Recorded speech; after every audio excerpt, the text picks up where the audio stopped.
Antes de empezar, un agradecimiento a los dragones del vacío y señores del Imperio Infinito. Con su ayuda puedo seguir con estas historias casi a diario. Muchas gracias y vamos con el video.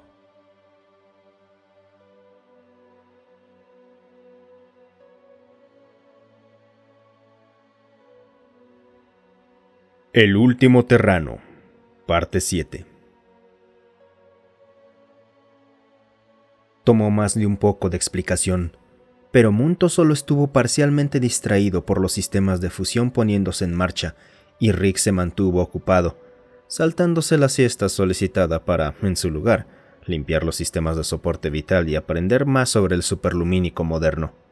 El superlumínico moderno, tal como lo utilizaba Munto, los Cati y toda la sociedad galáctica, era un derivado del antiguo motor de Alcubierre terrano. Eso era de conocimiento común. Sin embargo, al hacerlo se restringía en cierto grado el transporte y la interconexión galáctica, a cambio de evitar por completo los problemas de dilatación temporal.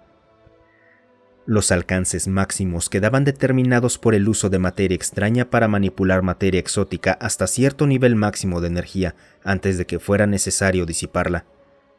Mediante una técnica similar, las redes galácticas y las redes de datos utilizaban el mismo principio, lo que limitaba la distancia efectiva a la que era posible la interconexión galáctica, pero también reducía el ancho de banda efectivo a grandes distancias debido a la cantidad de saltos que debía dar un flujo de datos determinado.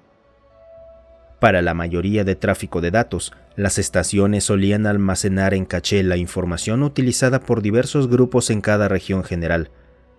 La ventaja era que se reducía la necesidad efectiva de flujos de datos de larga distancia. Como este sistema se había vuelto algo común en toda la sociedad galáctica, incluso los Cati dependían de él, de modo que cualquier base de datos poco consultada podía estar tan cerca como el centro de red más próximo o ser accesible únicamente mediante una conexión de datos lenta. Había preocupaciones respecto al control de datos, pero esas eran inquietudes de los orgánicos, desde la perspectiva de Munto. Ahora era el turno de Rix.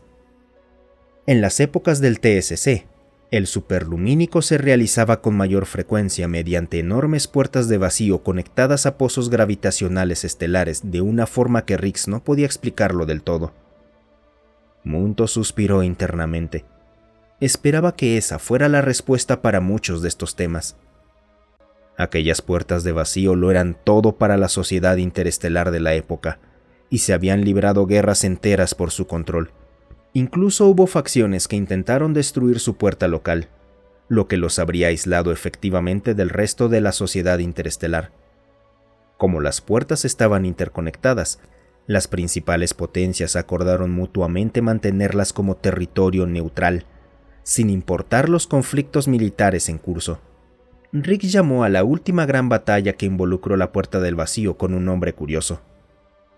Según la descripción del terrano, los efectos de dilatación temporal también eran comunes dentro de la red de puertas, con una diferencia de 1 a 100, lo que hacía que el tránsito pareciera durar días en lugar de las semanas o meses que realmente requería.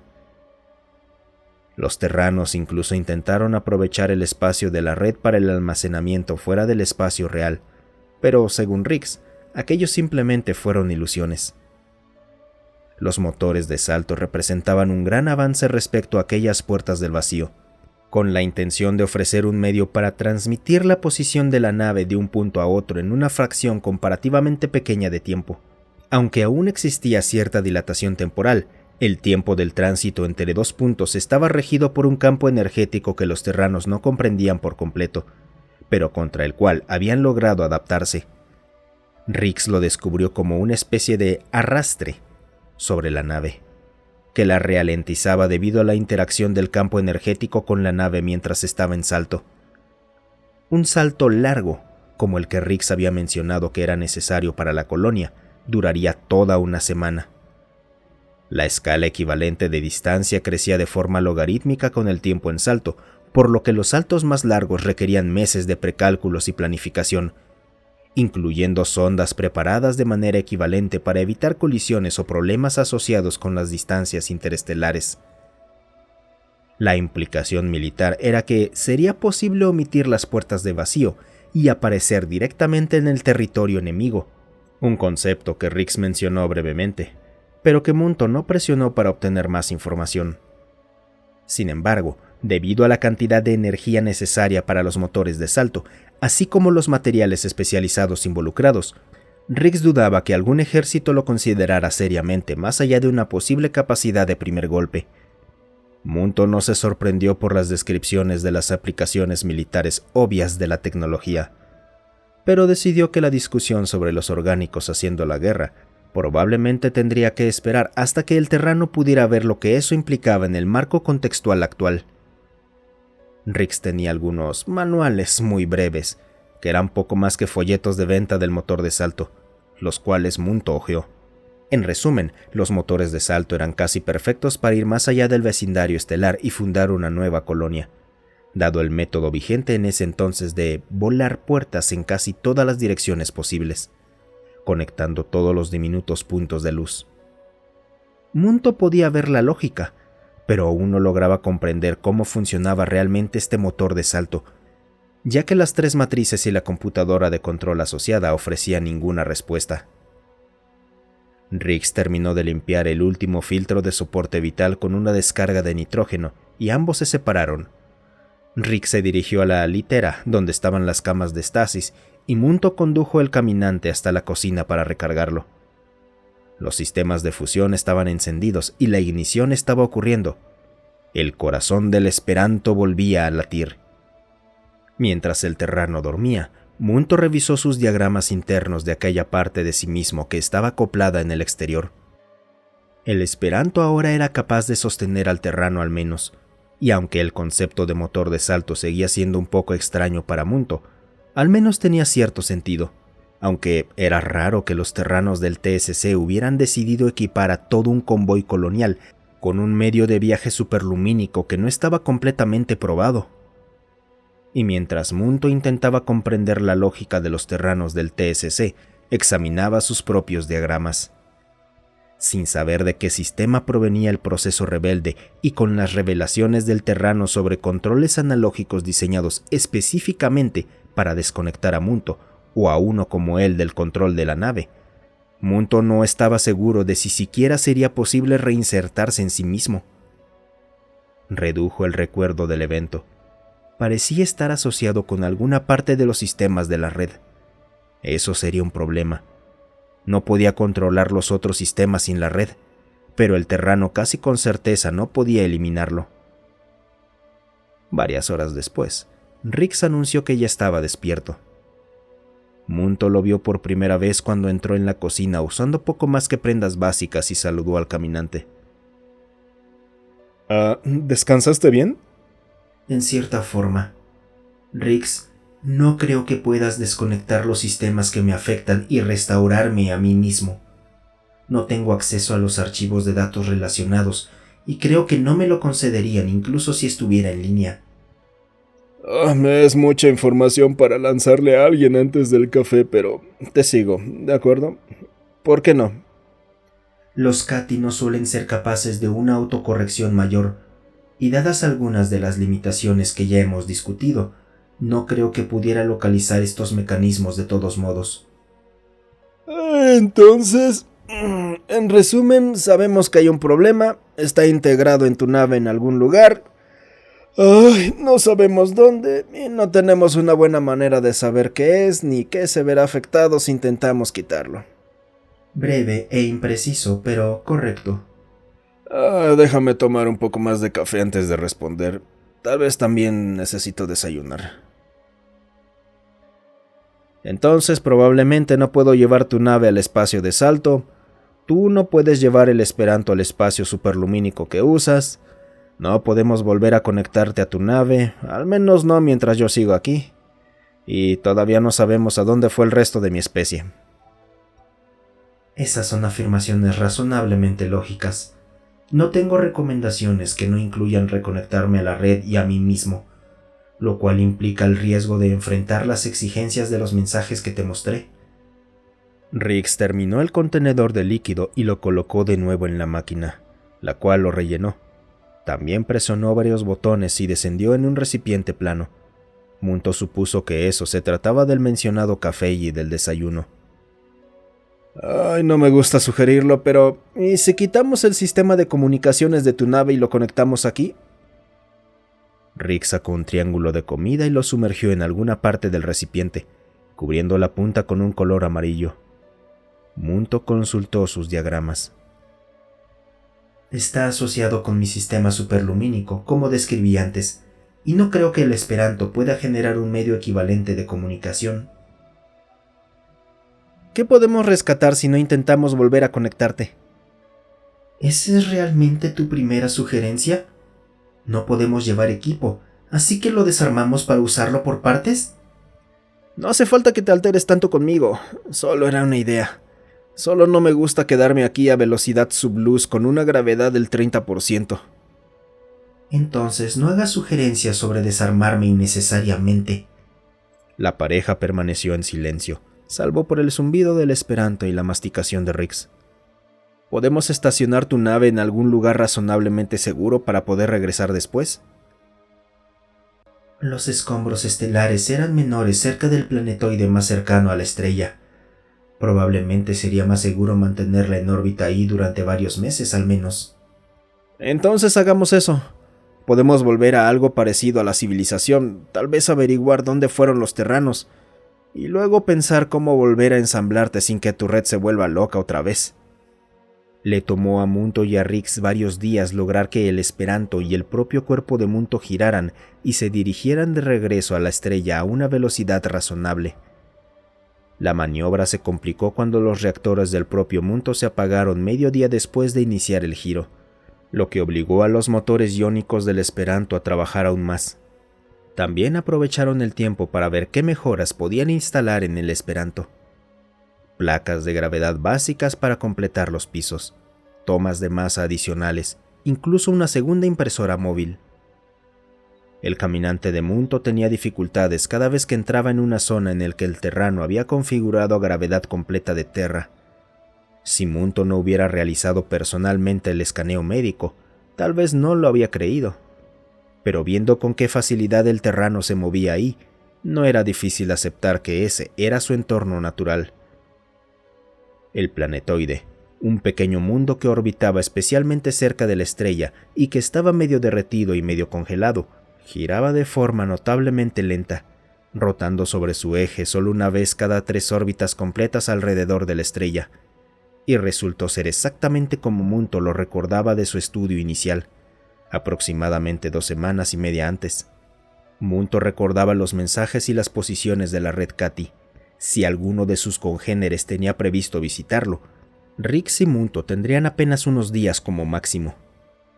Munto se sentía extraño al considerar la teoría de conspiración del terrano. No era que no siguiera una cierta línea lógica, pero también parecía ilógica. En ausencia de una mejor información, era difícil evaluarla de otro modo. Les tomó otros 3 días estacionar con éxito al propio Munto en el lado frío del planetoide, manteniendo posición lejos de la estrella. Durante esos 3 días, Rix comenzó a preparar el motor de salto. Rix, ¿a dónde vamos? Al único lugar del que tengo coordenadas, la colonia. Parece tan buen punto de partida como cualquier otro. Munto habría estado en desacuerdo, pero no tenía información suficiente para prevenir un problema al saltar hacia un sistema habitado. Justo en ese momento, Munto estaba revisando los sensores cuando comenzaron a producirse transiciones superlumínicas. Primero 1, luego 3 y después otras 15. Al principio eran ordenadas, pero rápidamente se volvieron casi caóticas. Todas se concentraban en el punto donde Munto había encontrado al esperanto. Munto, ¿amigos o enemigos? No estoy seguro de sus intenciones sin comunicarme con ellos. Lo decía de forma retórica. ¿Alguna idea de qué son o quiénes son sin llamarlos directamente? Munto ajustó los sensores y siguió observando las llegadas. Las transiciones cesaron después de que arribara la 26ª nave. Cada uno tenía el tamaño típico de un Cati y muchos de los mismos rasgos distintivos.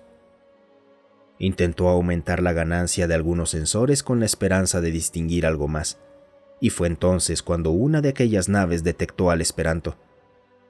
El grupo viró y comenzó a avanzar a gran velocidad hacia ellos. Esto no se ve bien. ¿Qué tal si nos vamos de aquí? ¿Y si están aquí para rescatarme? Entonces podrían al menos hablar con nosotros. Munto lo comprobó y notó una transmisión láser entrante. Identidad WERN 41952. Misión: recuperar a Katy Munto 49172 con fallo de funcionamiento. Munto envió una respuesta simple. Identidad Munto 49172. Alojamiento TSS Esperanto. Estado: falla de red debido a protocolos fuera de línea defectuosos. Estado: cooperando con orgánico identificado como terrano. La respuesta fue casi inmediata, tanto que sorprendió a Munto. Terrano identificado debe ser puesto bajo custodia protectora. Error. Mensaje del sistema terrano iniciado. Márchate. Huye. Corre. Error. Enlace restablecido. Se recomienda coordinar con el orgánico el tránsito hacia manufactura y estaciones orgánicas. Rix, ¿qué tan pronto puedes sacarnos de aquí? Ahora mismo. Y entonces el universo alrededor del Esperanto se volvió negro. Tiempo estimado actual de llegada: 142 horas, 42 minutos, 31 segundos. Parece que mi sistema realmente se frió desde el principio. Sabía que algo había pasado, pero como estaba en mi litera y entró en bloqueo casi de inmediato, nunca tuve mucha oportunidad de intentar arreglarlo. Aunque con lo que sé ahora, tampoco habría podido repararlo en cualquier caso. Es tan oscuro. Ay, así es, un poco como caer en un agujero negro. No veremos nada por otros... ¿Cuánto es eso? ¿6 días? Es una aproximación razonable, sí. Bueno, suena como un buen momento para sentarse y leer más de esta historia galáctica que descargaste para mí. En realidad, esperaba que pudieras tomarte un tiempo para contarme más sobre los terranos y el TSC. Al estar desconectado de la base de datos y dado que los terranos estaban catalogados como extintos, sé muy poco al respecto. ¿La base de datos no tendría todo lo que hay que saber sobre los terranos en algún lugar? Limitaciones de ancho de banda, y la base de datos estaba parcialmente corrompida. Aunque la consulta supiera qué buscar, no habría producido resultados completos. Bueno, es entendible. La Confederación Estelar Terrana, o TSC, era un conjunto de 8 mundos alrededor de 7 estrellas, junto con las estaciones mineras asociadas y las puertas enlazadas. En términos económicos era una potencia, pero tecnológicamente se consideraba en el extremo inferior. El gobierno era una especie de pseudo-meritocracia, aunque tendía más hacia una estratocracia, un tipo de gobierno militar. Rix no tenía mayores problemas con ese estilo de gobierno, ya que existían protecciones bastante sólidas, al menos en teoría, para impedir que los líderes militares abusaran de su posición. Eso no significaba que no hubiera corrupción, ni los problemas asociados con un enfoque de militar primero en gobierno y economía. Pero en el mundo donde Rix nació, todos tenían algo, y siempre había opciones. Munto preguntó cuáles eran esas opciones. Con mayor frecuencia, se trataba de algún tipo de servicio civil.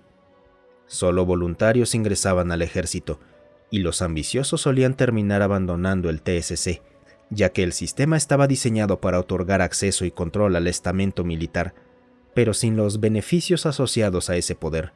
Se rumoreaba que el soldado de menor rango vivía igual o mejor que el alto mando, no porque no pudieran permitirse lujos en la cúpula, sino para resaltar el intercambio entre el poder y responsabilidades frente a las comodidades materiales.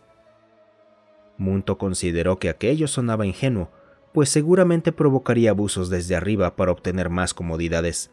Rix solo se encogió de hombros. El TSC tenía más de 150 años y había funcionado hasta entonces. Munto señaló que el planeta de origen de Rix probablemente era una excepción, no la norma.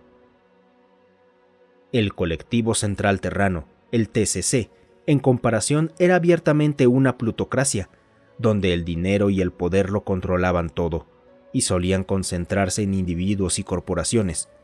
Como resultado, muchos nacidos en el TCC eran extremadamente pobres, aunque mantenían un nivel tecnológico de vida más alto que el TSC. Según Rix, eso era más un subproducto que un resultado intencional. Los dueños del TCC querían ciertas capacidades tecnológicas, y éstas terminaban convirtiéndose en estándares que se extendían a una parte de la población. Los derechos de los inventores estaban fuertemente protegidos en el TCC, siempre que el inventor estuviera dispuesto a venderlos a las personas correctas. Rix mencionó que probablemente era propaganda, pero existía el rumor de que los sistemas de código abierto eran estrictamente ilegales en el TCC y que cualquier inventor que intentara ese camino podía terminar en esclavitud por deudas. Una tradición legal plenamente activa ahí. Supuestamente incluso castigaban a toda la familia si el invento era lo bastante importante. En ese tiempo, Terra y el propio sistema solar estaban bajo el control de la Federación Terrasol, la FTS, compuesta por la Terra desunificada, Marte unido, los astilleros de Titán y los neptunianos de las afueras. En algún momento Terra estuvo unificada, pero hacía tanto que Rix no conocía los detalles. Fuera de Sol casi no se hablaba de ello. Marte unido era un remanente de cuando Marte estaba dividido y sus colonias luchaban entre sí. Finalmente, los colonos se alinearon, expulsaron a sus gobiernos y establecieron Marte unido. Los astilleros de Titán eran los más grandes jamás construidos, incluso mayores que los de Sirio, donde el TSC adquiría sus naves. Eran una entidad corporativa, pero no tan plutocrática como el TCC. Los neptunianos eran una especie de cobertura para colonias, estaciones y mineros desde Saturno hacia afuera. Eran más un terreno que un gobierno formal, administrados con una especie de justicia de frontera la mayor parte del tiempo. Los Flix, que más tarde se alinearon con la FTS, eran una secta obsesionada con la cibernética que controlaba 3 sistemas relativamente aislados. Los niños recibían sus primeros implantes a los 8 años terranos, y casi todos tenían algún tipo de implante. Como resultado, estaban a la vanguardia tecnológica y en constante negación de las demás naciones estelares. El TSC solía recibir lo que quedaba, pero lo compensaba enviando grandes cargamentos de materias primas, que los Flix aceptaban gustosos en lugar de la moneda del TCC o los créditos de la FTS. El TSC participó en guerras y desarrolló un ejército considerable, incluyendo naves clase crucero diseñadas para atravesar puertas superlumínicas con márgenes mínimos. Pero dejando lo galáctico de lado, Rix creció en un mundo relativamente tranquilo de 4.000 millones de terranos. Cuando Munto preguntó por qué lo consideraba pequeño, explicó que un mundo típico del TCC rondaba los 25.000 millones. Rix asistió a la academia normal y eligió la vía civil en vez de la militar. Eso limitaba su ascenso, pero podía trabajar como contratista independiente o ingresar al servicio civil. El sector privado era decente en el TSC. Muchos alternaban entre empresa privada y servicio civil según necesitaran beneficios o flexibilidad. Ninguna empresa era especialmente poderosa. Incluso las constructoras militares estaban limitadas mediante un mayor escrutinio e impuestos para evitar una deriva hacia corporatocracias. El TSC era criticado por su enfoque militar, pero este respondía: al menos todos comen, todos son libres, y no dependemos de otros. Rix sospechaba que era parte de la propaganda, pero en su experiencia era cierto.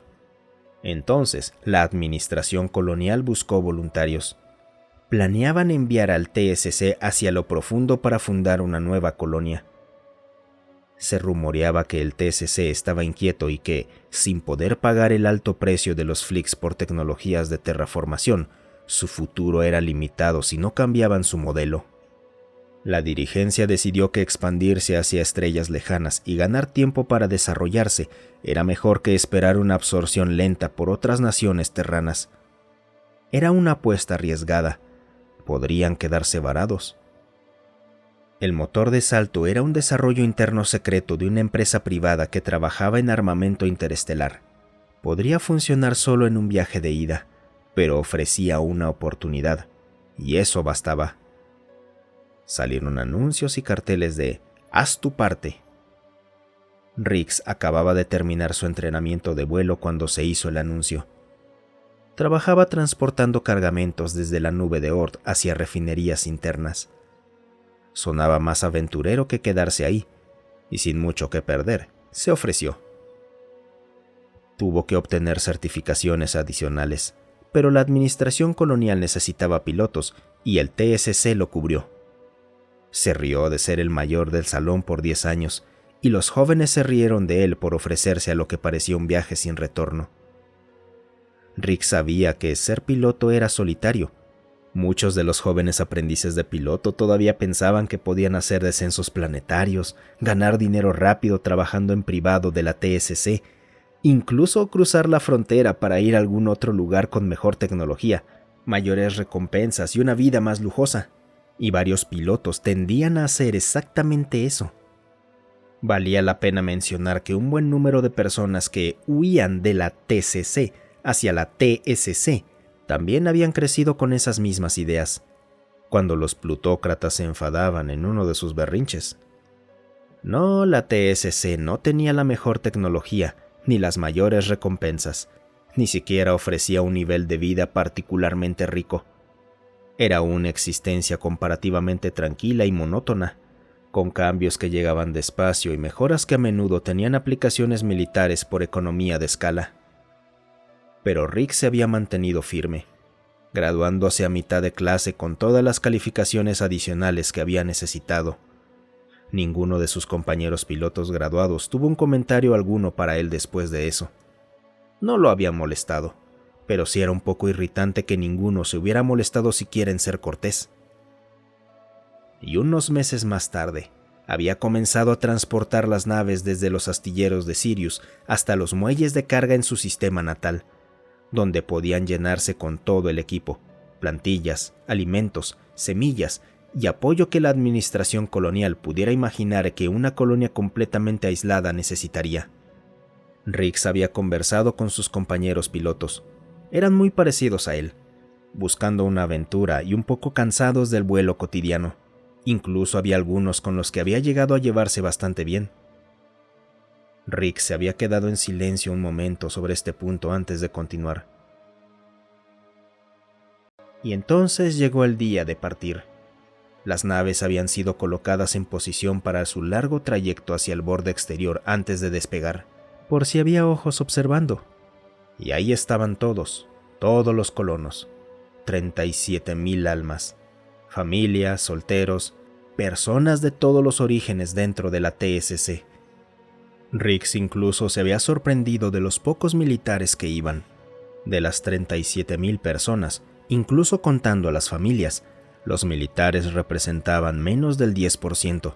Por supuesto, aún ocupaban puestos de liderazgo, pero sus designaciones los vinculaban con defensa del sistema, investigación y desarrollo, y administración colonial. Y no solo eran médicos, ingenieros y científicos. Había jardineros tradicionales, trabajadores de la construcción, artistas, chefs, maestros y otros. Todos los ámbitos de la vida estaban representados. Riggs podía entender la lógica. Una colonia verdaderamente aislada necesitaría tener a todos, no solo a los esenciales para empezar. Y así partieron. Extrañamente para Riggs, no hubo ceremonia que los encomendara a las estrellas distantes. Ninguna explicación real dada al resto de la TSC sobre hacia dónde se dirigían. Solo otra partida más. En este punto, Munto pidió más información sobre los terranos. Según Riggs, los terranos eran, en esencia, terranos, capaces de sobrevivir hasta 3 veces en la gravedad estándar galáctica sin aumentos, y capaces de 4 veces con ellos.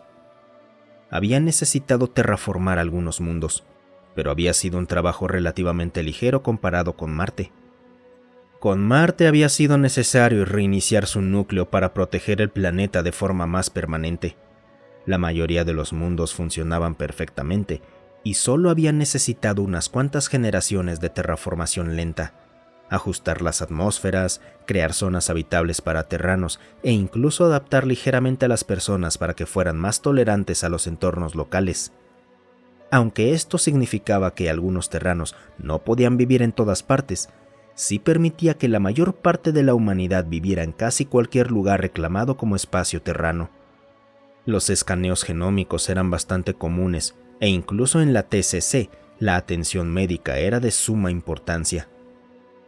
Los terranos aún no habían logrado dominar ningún tipo de sistema completamente unificado, encontrando en cada sistema algún grupo decidido a aprovecharse de él.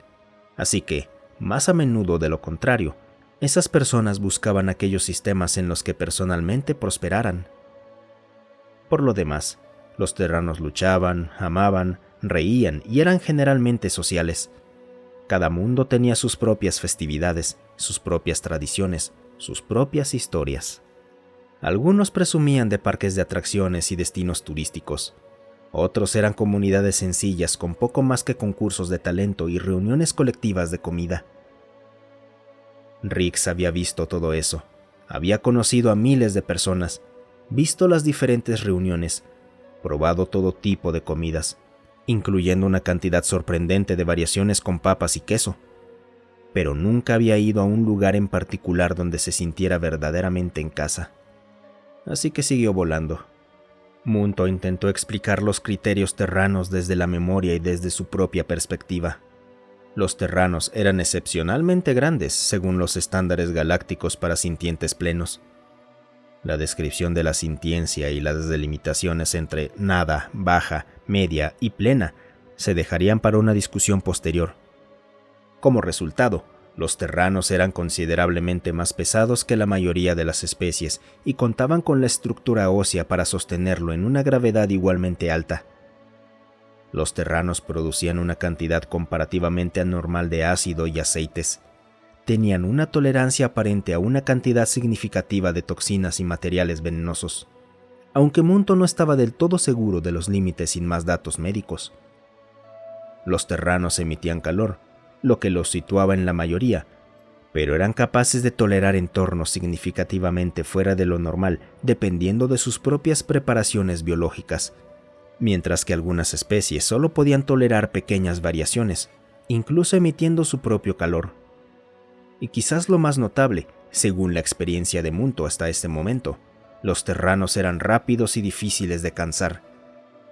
Rick se había reído de eso, pero Munto señaló que el caminante necesitaba recargas de larga duración con frecuencia en comparación con el terrano, que podía simplemente devorar un contenedor de comida y uno de agua y volver directamente a trabajar en la nave. Rick sonrió y lo consideró. Finalmente, Rick sacó una aplicación y colocó el datapad en el suelo frente al caminante, sentándose al otro lado. Bueno, ya hemos hablado suficiente de eso por ahora.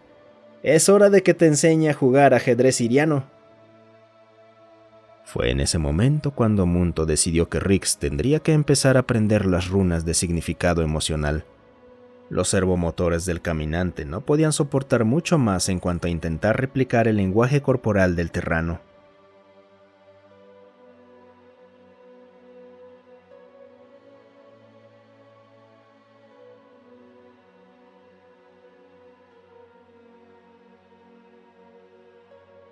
Muchas gracias por quedarte hasta el final. Si te ha gustado el video, considera darle me gusta, suscribirte y comentar. Eso ayuda a que estas historias lleguen a más gente. Además, si tienes alguna historia propia o que quieras sugerir, considera unirte a nuestro Discord. Estoy ahí casi todos los días. El link para unirse está en la descripción.